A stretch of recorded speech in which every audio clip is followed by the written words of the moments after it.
لله نحمده ونستعينه ونستغفره ونعوذ بالله من شرور أنفسنا ومن سيئات أعمالنا من يهده الله فلا مضل له ومن يضلله فلا هادي له ونشهد أن لا إله إلا الله وحده لا شريك له ونشهد أن محمدا عبده ورسوله أما بعد فأعوذ بالله من الشيطان الرجيم بسم الله الرحمن الرحيم فمن يكفر بالطاغوت ويؤمن بالله فقد استمسك بالعروة الوثقى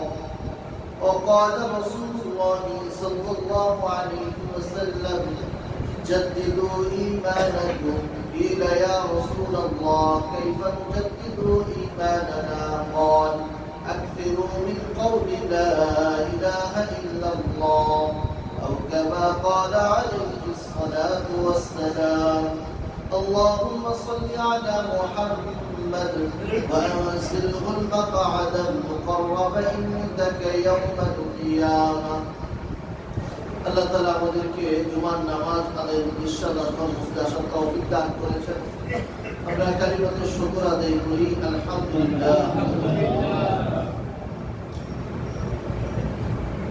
একজন মানুষের কাছে সবথেকে দামি হলো ঈমান সবথেকে দামি জিনিস ঈমান একজন মানুষের কাছে সবথেকে দামি হলো ঈমান ঈমান যতক্ষণ তার মধ্যে আছে এই মানুষের দাম দুনিয়াতে আছে দুনিয়া থেকে চলে যখন যাবে তখনও আছে কবরে আছে হাসরে আছে সব জায়গায় সে তার দাম ঈমান নাই তার দাম দুনিয়াতে নাই তার দাম দুনিয়া থেকে যখন যায় তখনও নাই তার দাম কবরে গেলেও নাই তার দাম তার মূল্য হাসরের ময়দানেও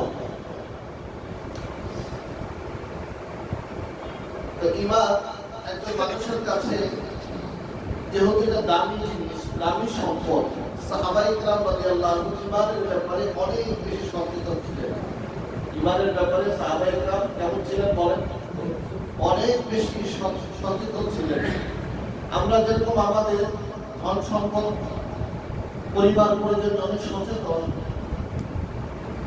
এর থেকে বেশি সচেতন হতে হবে আমাদের ঈমানের ব্যাপারে জামা কাপড় ময়লা হয় আমরা সচেতনার সাথে এই জামা কাপড় খুলে ফেলি ধৌত করি পরিষ্কার করি পরিচ্ছন্ন করি ময়লা জামা নিয়ে বসে থাকি না ঘর ইত্যাদি ময়লা হয় এটা পরিষ্কার পরিচ্ছন্ন করি প্রতিদিন করি ঈমান আমি আমার যে সমস্ত বস্তুর ব্যাপারে এত বেশি সচেতন এর থেকে বেশি সচেতন হওয়া দরকার আমার ঈমানের ব্যাপারে আমার ঈমান ময়লা হয়ে যাচ্ছে আমার ঈমানে ভুল ধরতেছে কিনা আমার ঈমান আমার সাথে আছে কিনা বাকি আছে কিনা নাকি চলে গেছে এই ব্যাপারে আমাকে কি হইতে হবে সচেতন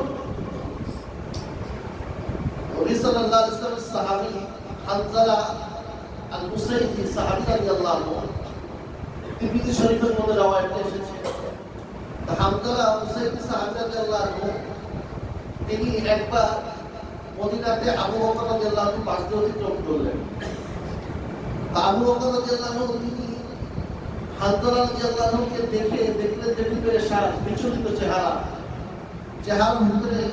মধ্যে পেরেশান একটু চিন্তার ভাস দেখা যাচ্ছে জিজ্ঞাসা করলেন হে হানজালা কি হয়েছে তো হানজালা উসাইদি সাহাবী রাদিয়াল্লাহু আনহু বললেন নাফাকা হানজালা তো মুনাফিক কি উত্তর দিলেন হানজালা সে তো কি হয়ে গেছে মুনাফিক হয়ে গেছে তো আবু বকর রাদিয়াল্লাহু আনহু কাইফা এটা কিভাবে সম্ভব তুমি একজন ঈমানদার মানুষ নবী সাল্লাল্লাহু আলাইহি ওয়াসাল্লাম সাহাবী আর সাধারণ কোন ঈমানদার না পাক্কা ঈমানদার সব জায়গাতে নবী সাল্লাল্লাহু আলাইহি ওয়াসাল্লাম থাকতো এটা কিভাবে তো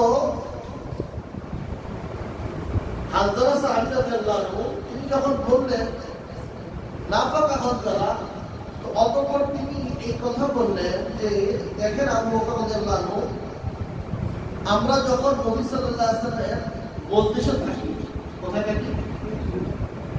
যখন আমরা নবী সাল্লাল্লাহু আলাইহি ওয়াসাল্লাম মজলিসে থাকি, নাকুল ইনদা নবী সাল্লাল্লাহু আলাইহি ওয়াসাল্লাম, আমরা যখন নবী সাল্লাল্লাহু আলাইহি ওয়াসাল্লামের সাথে থাকি,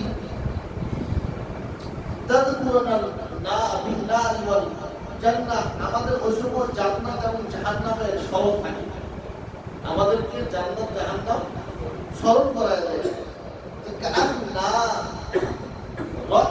কেমন জানি আমরা চোখে দেখতে থাকি। কোথায় দেখবেন? নবী সাল্লাল্লাহু আলাইহি ওয়াসাল্লামের মজলিসে যখন আমরা উপস্থিত থাকি, আমাদের অবস্থা থেকে এমন। ঘরে গেলে আমাদের, যখন আমরা আমাদের পরিবারের সাথে থাকি, বাচ্চার সাথে থাকি, তখন আর এই স্মরণগুলো থাকে না। তো মুনাফিক তো সেই, যার অবস্থা কি হয়ে যায়, তার চেঞ্জ হতে থাকে, পরিবর্তন হতে থাকে, ভিতরে অবস্থা বাইরের অবস্থা কি থাকে না, এক থাকে না।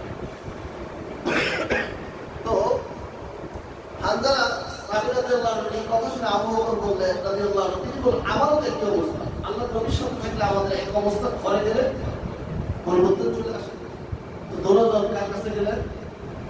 আল্লাহর নবীর কাছে গেলেন। যাওয়ার পরে হযরত হানজালা সাহাবী রাদিয়াল্লাহু আনহু বললেন, আল্লাহর নবী নাফাকা হানজালা, আল্লাহর নবী হানজালা তো মুনাফিক হয়ে গেছে।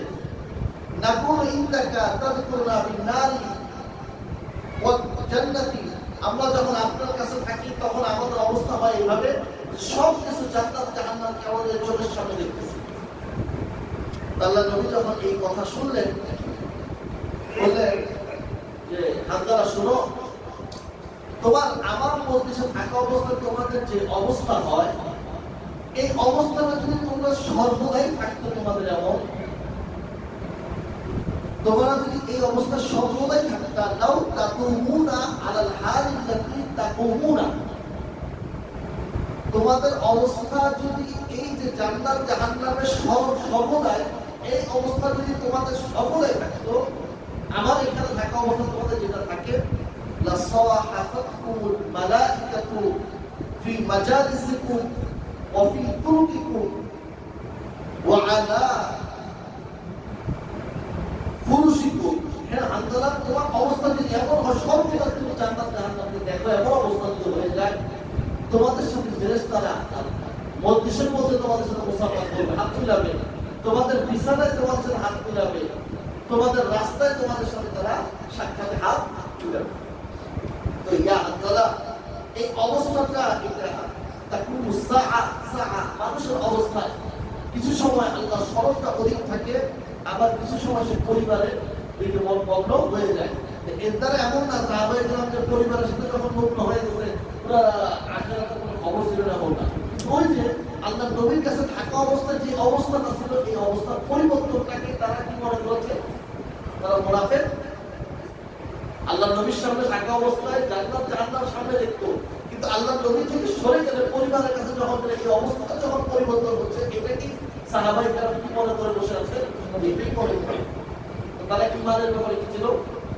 সচেতন ছিল যে এতটুকু পরিবর্তনটা, এটাও নবী সাল্লাল্লাহু আলাইহি ওয়াসাল্লাম আয়েশা এর সমাধান করে।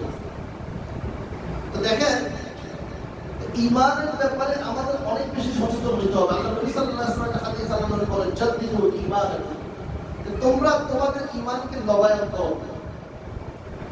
আমরা পাসপোর্ট যখন বানাই, 5 বছর 10 বছর যখন এটার মেয়াদ শেষ হয়ে যায়, আবার নতুন বানাইতে হয় না, নবায়ন করতে হয় না। ওই যে একটা বানাইছি 4 বছর বয়স, 36 বছর এটা চলে, বা 14 বছর যেটা বানাইছি 24 বছর 25 বছর বয়স যখন হয়ে এটা চলে না, কারণ এটা শেষ, এটা মেয়াদ শেষ। তো ঈমান, আমার আপনার আল্লাহ তাআলা ঈমান, যে ঈমান আল্লাহর উপর আমরা ঈমান নিয়ে আসছি, এই ঈমানকে আমাদের নবায়ন করতে হবে বারবার।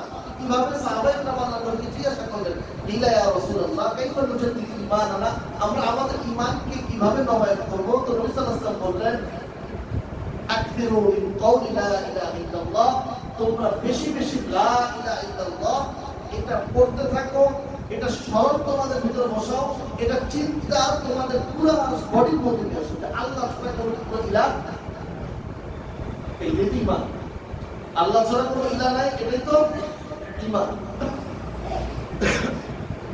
তো দেখেন, যেরকম আমাদের ঈমানের ব্যাপারে আমাদের সচেতন থাকতে হবে, নবী সাল্লাল্লাহু আলাইহি ওয়াসাল্লাম আরেকটা হাদিস, আল্লাহ নবী সাল্লাল্লাহু আলাইহি ওয়াসাল্লাম সাহাবী যায়েদ আল-জুহানী তিনি বলেন, সাল্লা বিনা রাসূলুল্লাহ সাল্লাল্লাহু আলাইহি ওয়াসাল্লাম ফিল হুদাইবিয়াতি সালাত আস-সুবহ, আল্লাহ নবী আমাদেরকে হুদাইবিয়াতে ফজর নামাজ পড়ালেন। কোন ওয়াক্তের নামাজ? জোহরের নামাজ পড়েছেন কোন ওয়াক্তে? আমরা তো অনেক কাজ ফজর নামাজ পড়ি আছে না? সবচেয়ে গুরুত্বপূর্ণ নামাজ কোনটা? কোনটা? জুমার নামাজ। কোন ওয়াক্তের নামাজ? জুমার নামাজ পড়তে সবাই চলে আসে, মসজিদে দেখা হবে, রাস্তায় দেখা হবে না, নতুন নতুন বিষয় ভাই দেখা হচ্ছে না, কিছু ব্যবস্থা করেন, নতুন বাহিরের আরেকটা ইনফারের ব্যবস্থা করেন, দেখা হচ্ছে না। ফজর নামাজের ব্যাপারে যতক্ষণ পর্যন্ত উম্মতে এই কথা আসবে না, এই জাতি এই উম্মতে মুসলিমা কখনো বিজয় উম্মতে মুসলিমা কখনো কি আসবে না? ইমানদারি হয়ে যাবে। ফজর নামাজে না পড়লে সুতরাং ইমান আছে নাকি? যে ফজর নামাজ পড়লে তার তো ইমান তো দেখাই যাবে, কারণ ইমান দেখা যায় কখন? ফজর আসবে। তো ফজর নামাজ ছাড়া যাবে না। তো নবী সাল্লাল্লাহু আলাইহি ওয়াসাল্লাম আমাদের ফজর নামাজ পড়েন। কোন ওয়াক্তের নামাজ? ফজর। তো কখন? ফি আসলি সামাই, এমন সময়, কানাত ফি লাইলাতি, এমন সময় আমাদের ফজর নামাজ পড়াইলেন যে রাতে বৃষ্টি হয়েছিল। যে রাতে কি হয়েছিল? বৃষ্টি হয়েছিল রাতে। নবী সাল্লাল্লাহু আলাইহি ওয়াসাল্লাম হুদাইবিয়াতে, তো হুদাইবিয়াতে আল্লাহ নবী সাল্লাল্লাহু আলাইহি ওয়াসাল্লাম রাতে বৃষ্টি হলো, ফজর নামাজ পড়াইলেন। বৃষ্টি হওয়ার পর আল্লাহ নবী ফজর নামাজের পরে সাহাবায়ে কেরাম ফজর নামাজের পরে ইমাম দিক ফিরে বসে, মুসল্লির দিকে ফিরে বসে। তো ফজর নামাজ পড়ার পর মুসল্লির দিকে ফিরে বসে সাহাবাদের আকবালের না, আকবালা আলান নাস আলা নবী, মানুষের দিকে ফিরে বসলেন। তো ফিরে বসার পর আল্লাহ নবী সাল্লাল্লাহু আলাইহি ওয়াসাল্লাম বলেন, আতাদরুনা মাযা ক্বালা রাব্বুকুম, তোমরা কি জানো তোমাদের রব কি বলেছে? তোমাদের রব তোমাদেরকে কি বলেছে এই ব্যাপারে কি তোমরা জানো? তো সাহাবায়ে কেরাম জানেন না, তো যেহেতু জানেন না, সাহাবায়ে কেরাম কি উত্তর দিলেন? আল্লাহু ওয়া রাসূলুহু আ'লাম, আল্লাহ এবং আল্লাহর রাসূল ভালোই জানেন, আমরা তো জানা নাই বিষয়টা কি। এটা মুসলিমের 125 নম্বর রওয়ায়াত। তো সাহাবায়ে কেরাম রাদিয়াল্লাহু আনহুম বলেন, আল্লাহ নবী আমরা তো জানি না, আল্লাহ এবং আল্লাহর রাসূলই ভালো জানেন। তো আল্লাহ নবী সাল্লাল্লাহু আলাইহি ওয়াসাল্লাম এরপরে বললেন, আসবাহা ইবাদি মুমিনুন বি ওয়া কাফির, আমার বান্দারা সকাল করে ঈমান, আমার উপরে ঈমান এনে, আবার আমার বান্দা কিছু এমন আছে যারা সকাল করে তারা আমার উপরে কুফরি করে, অর্থাৎ আমার উপরে ঈমান নাই।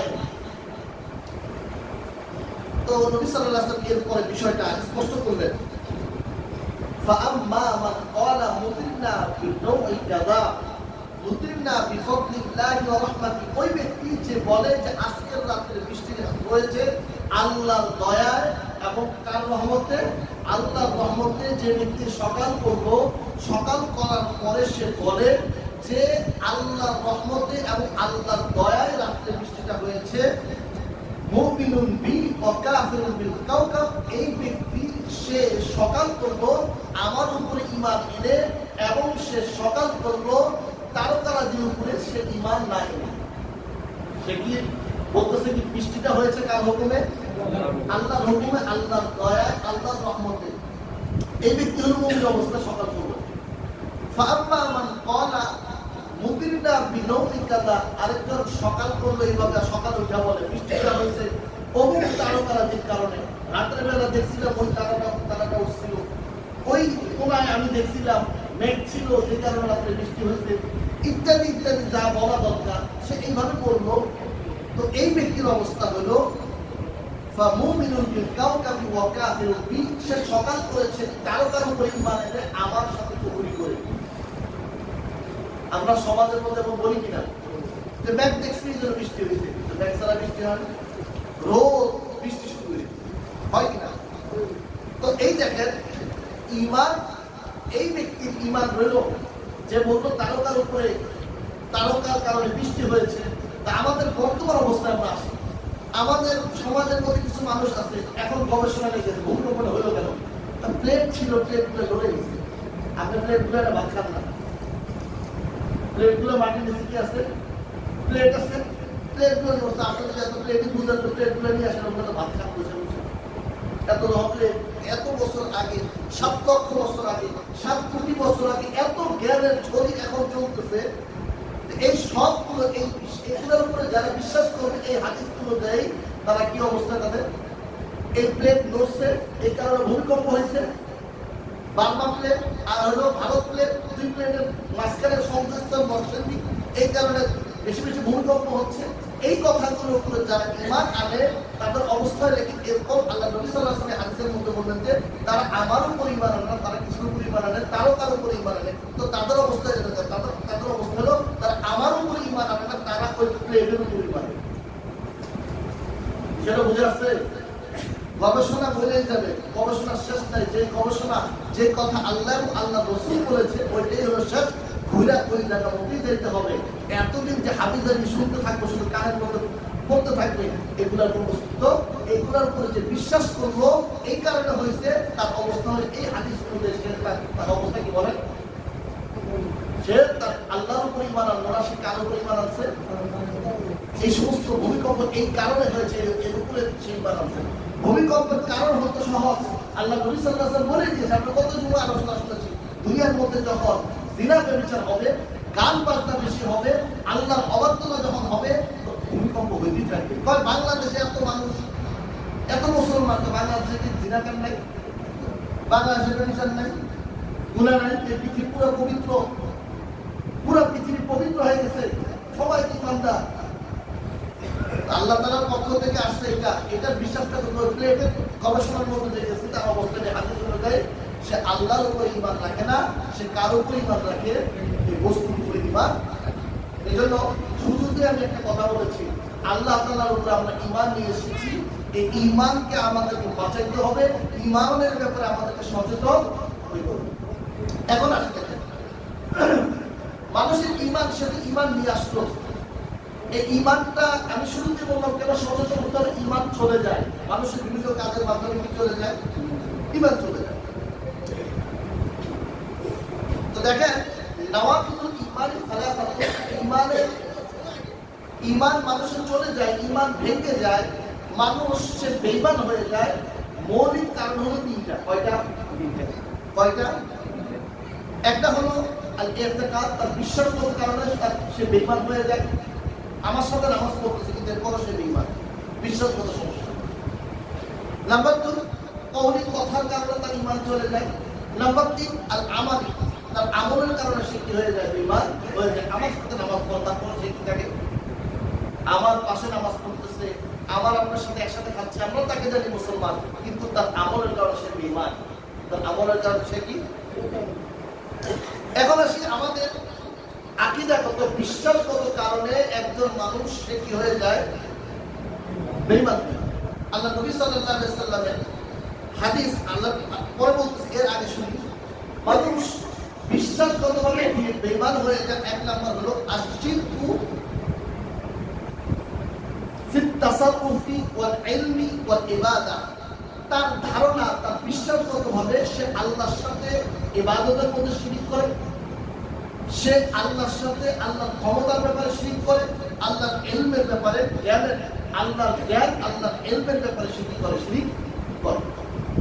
আল্লাহ নবী সাল্লাল্লাহু আলাইহি ওয়াসাল্লাম, আল্লাহ তাআলা পবিত্র কোরআন মাজিদের মধ্যে বলেন, লোকমান হাকিম তার সন্তানকে বলতেছে, ইয়া বুনাইয়া লা তুশরিক বিল্লাহ। হে লোকমান তার সন্তানকে বলতেছে, হে বৎস, তুমি আল্লাহর সাথে শিরিক করিও না। আল্লাহর সাথে কি করিও না? শিরিক করিও না। তোমার বিশ্বাস, তুমি বিশ্বাস আল্লাহর সমকক্ষ কেউ নাই, আল্লাহর সহযোগী, আল্লাহ কাজ পারে না, এই কারণে সহযোগী রাখছে। আল্লাহ সুপারিশ করার জন্য এই মানুষদেরকে নিযুক্ত করছে, যারা সুপারিশ করে বিল পাস করবে। সংসদের মধ্যে চিন্তা করলে যে এতগুলো এমপি থাকে, যে এতগুলো তাদের কাজটা কি, বিভিন্ন বিষয় তারা উপস্থাপন করে, যেগুলো ওখানে পাস হয়। আল্লাহর কিরকম সংসদ বসাতে হয় যে আমি অপরাধ দেখতে পারবো না, তোমরা আমার সহযোগিতা করবে। আল্লাহর উলুহিয়াতের ব্যাপারে কাহারও যদি সন্দেহ থাকে, আল্লাহর উলুহিয়াতের সাথে কাহারও যদি কেউ শিরক করে, এতে তার বিশ্বাসগতভাবে এই ব্যক্তি হলো মুশরিক। এই ব্যক্তি থাকে না ঈমান। তাসাররুফ আল্লাহ তাআলার হুকুম, আল্লাহ তাআলা যে কাজগুলো করেন, ওয়ালিল্লাহি মা ফিস সামাওয়াতি ওয়াল আরদ, আল্লাহর জন্যই আসমান এবং জমিন, আসমান এবং জমিনের মধ্যে যা কিছু আছে সবগুলো কারণে ওহু আলা কুল্লি শাইইন কাদির, আল্লাহু আলা কুল্লি শাইইন কাদির, আল্লাহ এগুলোর উপরে ক্ষমতা। আল্লাহর ক্ষমতার মধ্যে কাউকে ভাগ দিতে হবে না। দোকান বসাইতে দিবে না, চান্দা মামা এসে টাকা চায়। দোকান বসাইতে দিবে না, চান্দা মামা কি চাইতেছে? টাকা চাইতেছে, টাকা চায়, টাকা দেন বসতে পারবেন। আরে বাবা রে, কত বড় হারামখোর, কত বড় হারামখোর। এই হারাম খায় খায় তার ভিতর থেকে কি আসবে? তার থেকে তো বদদিনই আসবে, তার থেকে আসবে হলো আল্লাহ গোসা হয়, এই সমস্ত কাজ তার ভিতর থেকে আসবে। তো আল্লাহর কোন জিনিস বাস্তবায়ন করতে, আল্লাহর কোন হুকুম বাস্তবায়ন করতে কারো দিতে হবে কি? কারো চিন্তায় ভিতরে থাকে যে না আল্লাহ একা পারে না, করে দিতে হয়, ফেরেশতার মুখাবে কি দিবে, আল্লাহ একা পারে না, জিবরিলের মুখাবে কি বুঝতে হবে তার ঈমান। আবার আল্লাহর ইলমের ব্যাপারে, আল্লাহ জ্ঞান যেটা, এটা অসীম না, আল্লাহ তো জানে না কিয়ামত আগে কি হবে। আগের যুগে মুহাম্মদ সাল্লাল্লাহু আলাইহি ওয়াসাল্লাম উনি যখন দুনিয়াতে আসছিল তখনই হুকুম দিতে, ভবিষ্যতে কি হবে এই জন্য জানতো না, এই জন্য ওই যুগের হুকুম এখন চলে। আল্লাহর কাছে কোনো জিনিস গোপন আছে? ইন্নাল্লাহা লা ইয়াখফা আলাইহি শাইউন ফিল আরদি ওয়ালা ফিস সামা, কিয়ামত পর্যন্ত কি হবে, কিয়ামতের পরে কি হবে, তারও পরে কি হবে, সব কিছু জ্ঞান তার কাছে আছে, কোনো কিছু অস্পষ্ট নাই। তো দেখেন আল্লাহ তাআলার ব্যাপারে, আল্লাহর ইবাদতের ব্যাপারে শিরক, আল্লাহর হুকুমের ব্যাপারে শিরক, আল্লাহ তাআলার ইলমের ব্যাপারে শিরক, বিশ্বাসগতভাবে তার যদি এগুলো সন্দেহ থাকে বা এর মধ্যে সে বলতে আল্লাহ তাআলা এটা সমকক্ষ না, আল্লাহর এই ব্যাপারে কেউ সমকক্ষ আছে এরকম যদি তার ধারণা থেকে এই ব্যক্তি কি থাকে না ঈমানদার। নাম্বার 2, দেখেন আমাদের সমাজের মধ্যে অনেক মানুষ আছে যারা মুশরিক, যারা আল্লাহর হুকুম মানে না, তাদেরকে কাফের বলতে তার বুঝতে পারবে। মাল্লাম ইউফিলুল মুশরিকিন মাল্লাম ইয়াকুল মুশরিকিন আওসাক্কা, মুশরিকদের ব্যাপারে যারা আল্লাহর সাথে শিরক করে তাদের ব্যাপারে তার কথা হলো না এরা মুশরিক না, বা তাদের এই ব্যাপারে তার সন্দেহ আছে যে এরা কি মুশরিক নাকি মুশরিক না। একজন মানুষ মাজারে সিজদা করলো, সে যে মুশরিক এই ব্যাপারে যে সন্দেহ থাকে, ওই ব্যক্তি কি হয়ে যায়? মুশরিক। কবরে কেউ যদি কি করে সিজদা করে, এই ব্যক্তির শিরকের ব্যাপারে, এই ব্যক্তি যে মুশরিক হয়ে গেছে এই ব্যাপারে যদি কারো সন্দেহ থাকে, এই ব্যক্তিও বিধর্মী যারা আছে তারা যে মুশরিক বা কাফের এই ব্যাপারে যদি কারো সন্দেহ থাকে সেও। আল্লাহ তাআলা পবিত্র কোরআন মাজিদের মধ্যে ইরশাদ করেন, ইন্না দীনা ইনদাল্লাহিল ইসলাম, আল্লাহর কাছে একমাত্র মনোনীত দিন হলো কোনটা? ইসলাম। ইসলাম ছাড়া অন্য কোনো দিন আল্লাহর মনোনীত না। আল্লাহ তাআলা সূরা বাকারার আরেক আয়াতের মধ্যে বলেন, ফামান ইয়াকফুর বিত-তাগুত, ওই সমস্ত মানুষ যারা তাগুতকে অস্বীকার করে, ওয়া ইউমিন বিল্লাহ, এবং আল্লাহর উপরে ঈমান রাখে, ফাকাদ ইসতামসাকা বিল উরওয়াতিল মুতকা, তারাই হলো মজবুত হাততে ধরেছে, মজবুত করাকে তারা ধরেছে। তো আল্লাহর উপরে ঈমান যারা আনছে তারাই হলো প্রকৃত মুমিন। আল্লাহর উপরে যারা ঈমান আনে নাই তারা কিনা, এই ব্যাপারে যদি কারো সন্দেহ থাকে সেও তাদের মতো। নাম্বার 3, আল্লাহ তাআলার আহকাম যেগুলো আল্লাহ তাআলা নাযিল করেছে এগুলোর মধ্যে সন্দেহ না। এই যুগে এগুলো চলে না, নামাজ এই যুগে চলে না। এখন আমরা তো অনেক ব্যস্ত, 5 ওয়াক্ত নামাজ, এটা ওই যুগে ওনাদের কাজ কাম ছিল না, এই জন্য ঠিক আছে। আমরা তো এখন অনেক ব্যস্ত, এই যুগে কি 5 ওয়াক্ত নামাজ চলে? আমাদের তো ব্যস্ততা শেষ নাই। আমাদের মোবাইলের পিছনে সময় দিতে হয়, আমাদের দোকানের পিছনে সময় দিতে হয়, আমাদের পরিবারের পিছনে সময় দিতে হয়, আমাদের আকাম করতে হয়, কুকাম করতে, কত কাজ আমাদের তো সময় নেই। এরকম যদি কারো ভিতরে চিন্তা বা সন্দেহ থাকে যে আল্লাহ তাআলা যে হুকুম নাযিল করেছে এটা ঠিক না, ঠিক হয় নাই, বা আল্লাহ তাআলা সুদের ব্যাপার, রিবার ব্যাপারে যে হুকুম নাযিল করেছে এটা ঠিক হয় নাই, মদের ব্যাপারে আল্লাহ তাআলা যে হুকুমটা নাযিল করেছে এটা ঠিক হয় নাই, জিনা ব্যভিচারের ব্যাপারে যে হুকুমটা আল্লাহ তাআলা নাযিল করেছে, এটা যে শাস্তি আল্লাহ তাআলা নাযিল করেছে এগুলো ঠিক হয় নাই, এরকম যদি কারো সন্দেহ থাকে তাহলে তার অবস্থা কি? এই ব্যক্তিও কাফের। ফালা ওয়া রাব্বিকা লা ইউমিনুনা হাত্তা ইউহাক্কিমুকা ফীমা শাজারা বাইনাহুম। সে কিছুতেই মুমিন হতে পারে না। এখন সে এখন কি হতে পারে না? হাত্তা ইউহাক্কিমুকা, তারা আপনাকে হাকিম না বানায়।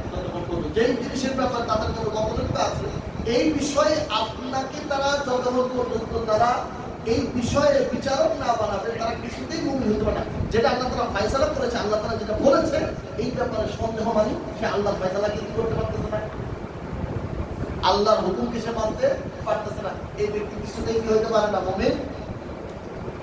আমাদের সমাজের মধ্যে কিছু মানুষ আছে, যেটা আমাদের বর্তমান সমাজে আমরা জানবো না, নেফাকে ইতিকাদি, মানুষের ইতিকাদ, বিশ্বাসগতভাবে সে মুনাফিক। নবী সাল্লাল্লাহু আলাইহি ওয়াসাল্লামের যুগে স্পষ্ট ছিল, ওই সমস্ত মানুষ আল্লাহ নবীর সামনে স্পষ্ট ছিল, আল্লাহ তাআলা ওহীর মাধ্যমে আল্লাহ নবীকে জানিয়ে দিয়েছে যে এই ব্যক্তিগুলো মুনাফিক। মুখে তারা ঈমান প্রকাশ করত, কিন্তু তাদের ভিতরে কি ছিল না? ঈমানদার ছিল না। এরকম যদি কাহারো থাকে, মুখে ঈমানদার প্রকাশ করে কিন্তু ভিতরে তার ঈমান নাই, এই ব্যক্তিকে বলা হয় এই ব্যক্তির ভিতরে নেফাকে ইতিকাদি আছে, ভিতরগত, তার সে হলো ইতিকাদান মুনাফিক। আরেকজন হলো আমলান মুনাফিক, তার আমল কাজ। একজন মুনাফিক তার কিছু নিদর্শন আছে, সে মিথ্যা কথা বলে, সে আমানতে খেয়ানত করে। একজন মুসলিমের মধ্যে এটা থাকতে পারে, সে মিথ্যা কথা বলে, তার আমানতে খেয়ানত করতে পারে, কিন্তু আমরা তাকে সরাসরি ইতিকাদি মুনাফিক বলতে পারবো না, বিশ্বাসগত মুনাফিক। আমরা তাকে বলবো আমলি মুনাফিক। এই ধরনের মুনাফিক বা তোমার দেখতে তো মুনাফিকের মতোই লাগে, তোমার কাজ কাম সব কিছুর মতো মুনাফিকের। তো বিশ্বাসগতভাবে মুনাফিক যদি কেউ হয়, এই ব্যাপারে আল্লাহ তাআলা বলেন ফি কুলুবিহিম মারাদ, তাদের অন্তর হলো অসুস্থ। ফাযাদাহুমুল্লাহু মারাদা, আল্লাহ তাআলা তাদের অসুস্থতাকে আরো বাড়িয়ে দিয়েছে। ওয়ালাহুম আযাবুন আলীম বিমা কানু ইয়াকতুবুন, কেন? এদেরকে শাস্তি দেওয়া হবে, তারা আল্লাহর রাসূল এবং আল্লাহ তাআলার বিরুদ্ধাচরণ করতেই থাকতো, মিথ্যা বলতো, মিথ্যা সাব্যস্ত করতেই থাকতো। তারা কখনো আল্লাহর নবী এবং আল্লাহ তাআলাকে মেনে ঈমান নিয়ে আসে নাই, এই কারণে তাদের জন্য শাস্তি। এটা হলো কারো ভিতরে যদি ইতিকাদি নিফাক থাকে, সেও ঈমানদার থাকবে। আরেকটা হলো মানুষের আমার ভিতরে আল্লাহর হুকুমের ব্যাপারে যে এই হুকুমটা হালাল হওয়া দরকার ছিল। যেরকম কিছু মানুষ আল্লাহ ইস্তেহলালুল হারামি কুফর, হারাম জিনিস যেটা আছে এটাকে হালাল মনে করা, এটাও কুফর। ওই যে বললাম শুনতে, মদ হারাম, না এটা হারাম না হলে হালাল হলে ভালো ছিল। সুদ এটা হারাম না হলে হালাল হলে ভালো ছিল। মৃত জন্তু খাওয়া এটা হারাম না হয়ে হালাল হলে ভালো ছিল। জিনা এটা হারাম না হয়ে হালাল হলে ভালো ছিল। তার ভিতরে এই যে তার কাছে আল্লাহর হুকুমগুলোকে, যেগুলো আল্লাহ তাআলা হারাম করেছে, এগুলাকে সে যদি হালাল মনে করে, এই ব্যক্তি হয়ে যায় কাফের। এই ব্যক্তি হয়ে যায়, বলে আল্লাহ তাআলা আরেক আয়াতের মধ্যে বলেন ওয়াল্লাযীনা কাফারু ফাতাহসান লাহুম ওয়া আদাল্লা আমালাহুম। ওই সমস্ত মানুষ যারা কুফরি করেছে তাদের জন্য ধ্বংস, তাদের আমল সব শেষ। কেন? যালিকা বিআন্নাহুম কারিহু মা আনজালাল্লাহ।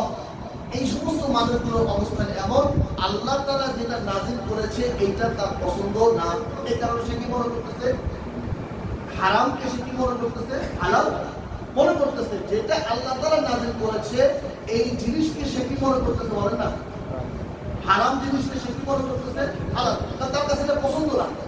মদ এটা হারাম, তার পছন্দ না, এই কারণে সে এটাকে হালাল মনে করতেছে। আল্লাহ তাআলা এরপরে বলেন কেন? এরকম যদি হয় কোন মানুষ যে তার কাছে আল্লাহর কোন বিধান অপছন্দ হয়, এই ব্যক্তির এই কারণে সে তার সমস্ত আমল, সে যদি ঈমানদারও থাকে, তার সব আমল শেষ হয়ে যাবে। এই জন্য আমাদের বিশ্বাসগত আমাদের ঠিক করতে হবে, ইতিকাদি আমাদের ঠিক করতে হবে যে আমাদের বিশ্বাসের মাধ্যমে যেন আমাদের ঈমান চলে। নাম্বার 2, আমাদের কথার মাধ্যমে ঈমান চলে যেতে পারে। কিসের মাধ্যমে?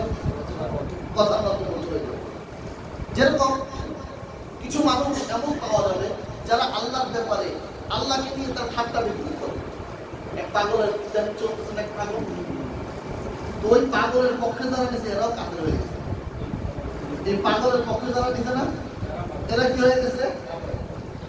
সে আল্লাহ আহকাম মাকাম নিয়ে সে ঠাট্টা বিদ্রোহ করলো, কুল আবিল্লাহি ওয়া আয়াতিহি ওয়া রাসূলিহি, এরকম আপনি বলেন যে যারা আল্লাহর আয়াত, আল্লাহকে নিয়ে, আল্লাহর আয়াত নিয়ে, আল্লাহর রাসূলকে নিয়ে যে এই যে কুনতুম তাস্তাহজিউন, তোমরা যে ঠাট্টা বিদ্রোহ করতেছো, লা তা'তাদিরু, তোমাদের ওজন কম করা হবে না। এই যে ঠাট্টা বিদ্রোহ, ইস্তেহজা যদি কেউ করে আল্লাহর ব্যাপারে, আল্লাহর হুকুমের ব্যাপারে, আল্লাহর রাসূলের সাথে, এই ব্যক্তির অবস্থা হইল সে কি হয়ে যায় বলেন? কাফের হয়ে যায়। লা তা'তাদিরু, তাদের ওজন কবুল করা হবে না। কাফারতুম বা'দা ঈমানিকুম, তোমরা ঈমানের পরে কুফরি করেছো। তো ঠাট্টা বিদ্রোহ, এই ঠাট্টা যদি করে আল্লাহর ব্যাপারে, কার ব্যাপারে বলেন? আল্লাহর আয়াত, কোরআন মাজিদের কোনো বিষয়, আল্লাহ নবী সাল্লাল্লাহু আলাইহি ওয়াসাল্লাম হাদিসের বিষয়, যেটা সঠিকভাবে প্রমাণিত এমন বিষয়ের ব্যাপারে সে যদি কোনো ঠাট্টা করে, আল্লাহ নবী সাল্লাল্লাহু আলাইহি ওয়াসাল্লামকে নিয়ে ঠাট্টা করে যে আল্লাহ নবী দোষ টোকায় বা আল্লাহ নবী এই ছিল সেই ছিল, বলতে থাকে মিথ্যা কথা, সে বানায় বানায়, তো তার অবস্থা হলে সে কি থাকে না বলেন? এগুলা ঠাট্টা যদি কিসের মাধ্যমে হয়? মুখের মাধ্যমে হয়, কথার মাধ্যমে হয়। নাম্বার 2, ইদ্দিআ ইলমুল গায়ব, ইলমে গায়ব সে জানে, এই দাবি করে। কি দাবি করে? গায়বের ইলম জানে। ইদ্দিআউন নবুওয়াহ, নবুয়তের দাবি করে। আমরা কত পয়সা কাজও শুনেছি কাদিয়ানি ব্যাপারে, কাদিয়ানি সে নবুয়ত দাবি করেছে, তার ঈমান নাই। আবার আল্লাহ নবীকে কেউ গালি দেয়, আল্লাহকে গালি দেয়, তারও কি থাকে? ঈমান। এটা ছিল হলো কওলি, কথার মাধ্যমে মানুষ কি হয়ে যায়? ঈমান চলে যায়। আরেকটা হলো আমলের মাধ্যমে, মানুষ এমন কিছু আমল করে যে আমলের মাধ্যমে সে তার ঈমান চলে যায়। আমরা ইবাদত করি, কার বলেন? আল্লাহর ইবাদত করি। আমরা কি গায়রুল্লাহর ইবাদত করি? ইয়্যাকা না'বুদু ওয়া ইয়্যাকা নাস্তাঈন, আমরা ইবাদত করি কার? এখন যদি কেউ গায়রুল্লাহর ইবাদত করে, ব্যক্তি, আমি বসে আছি বা একজন মানুষ, তার সামনে কেউ সিজদা দিল, গায়রুল্লাহর ইবাদত হচ্ছে না? কবরকে সিজদা দিয়ে শুনতে বলছে, এই যে ইবাদত যে সে করলো, গায়রুল্লাহর ইবাদত করলো, এর মাধ্যমে সে কি হয়ে যায়? আমলের মাধ্যমে মুশরিক হয়ে যায়। আমাদের সমাজের মধ্যে জাদুবিদ্যার প্রচলন আছে, জাদুবিদ্যার মধ্যে কিছু বিদ্যা আছে এমন যেগুলো সরাসরি কুফর, সরাসরি কেউ যদি শিখে, কেউ যদি শিখায়, এই কোনো যদি হলো কাফের। তাহলে আসলে আমার কাছে মসজিদে গেলে নামাজ পড়তে বললেন, ওগুলো আপনি বলেন কাফের। জাদুবিদ্যা কি আমরা আল্লাহর সাথে কুফরি করলো, এরপরে সে জাদুবিদ্যা শিখলো যে এই ব্যক্তি কুফরি, এই জাদুবিদ্যার মধ্যে যেগুলো ব্ল্যাক ম্যাজিক যেগুলো, এগুলো সবগুলো কি হয় বলেন? কুফরি কালাম হয়। তো কুফরি কালাম সে যখন করে, তো এর মাধ্যমে সে কি থাকে না? মুসলমান থাকে না, সে কি হয়ে যায়? কাফের হয়ে যায়। ইআনাতুল কুফফার, কুফফারকে সহযোগিতা করে। আমাদের সমাজের মধ্যে কিছু মানুষ আছে এমন যারা কাফেরদেরকে সহযোগিতা করে। কাদেরকে সহযোগিতা করে?